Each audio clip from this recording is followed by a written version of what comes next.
ça dépend ce qu'on entend par moteur à eau. Alors déjà, c'est une réalité qui date d'il y a un peu plus d'un siècle. Alors moteur à eau n'est pas le terme exact qu'il faudra employer, on pourrait parler de dopage à l'eau. Et en fait, les pionniers de l'industrie automobile, les premiers motoristes, ont compris qu'on avait tout intérêt à mélanger le carburant avec de la vapeur d'eau pour améliorer la combustion, améliorer le rendement.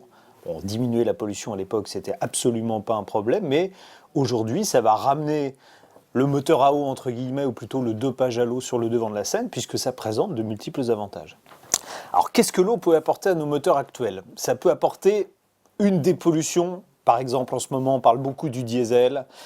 C'est vrai qu'on a un problème de dépollution sur les diesels. C'est pas qu'on ne sait pas faire, c'est qu'on ne sait pas faire à un prix acceptable ou à des conditions acceptables pour les utilisateurs.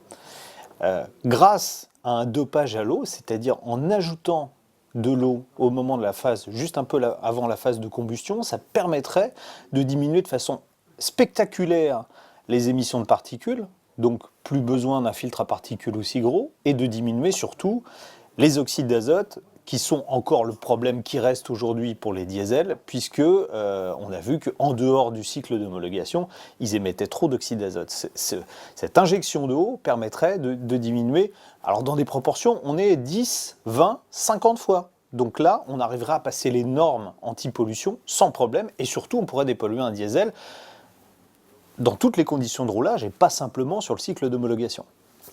Elle est appelée à généraliser. Alors il y a des précédents, hein. C'est les Allemands qui, à grande échelle, pendant la Deuxième Guerre mondiale, ont fait du dopage à l'eau pour les moteurs des Messerschmitt Bf 109. On avait même un mélange 50% d'eau, 50% d'alcool, ce qui permettait d'accroître la puissance du moteur. Je crois qu'on gagnait 300 chevaux, il me semble, sur la mécanique de l'avion, ce qui permettait de surpasser les avions américains.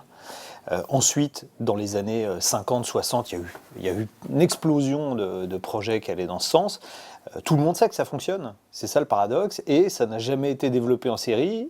Et les constructeurs aujourd'hui commencent de nouveau à s'y intéresser. Tous ont déposé des brevets dans ce sens, et BMW récemment a présenté le prototype d'un moteur. Alors c'est basé sur le 3 cylindres essence qu'on connaît, qui est maintenant désormais dans les Mini et dans les BMW traction avant, y compris dans la U8 d'ailleurs, où il n'est pas traction avant, il est à l'arrière.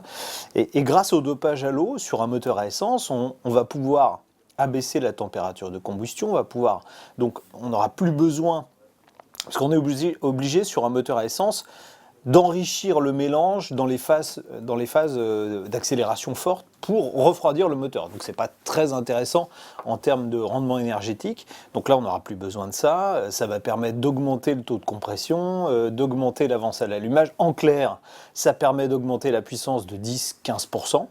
Et parallèlement de baisser la consommation de l'ordre, pareil, de 10-15%. Donc c'est gagnant-gagnant parce qu'en fait l'eau ça coûte pas très cher. Le système d'injection d'eau en lui-même n'est pas très cher non plus, et on sait récupérer l'eau dans la voiture, parce que le problème pourrait être ça, parce que dans le système BMW, on consomme environ un tiers d'eau par rapport à l'essence.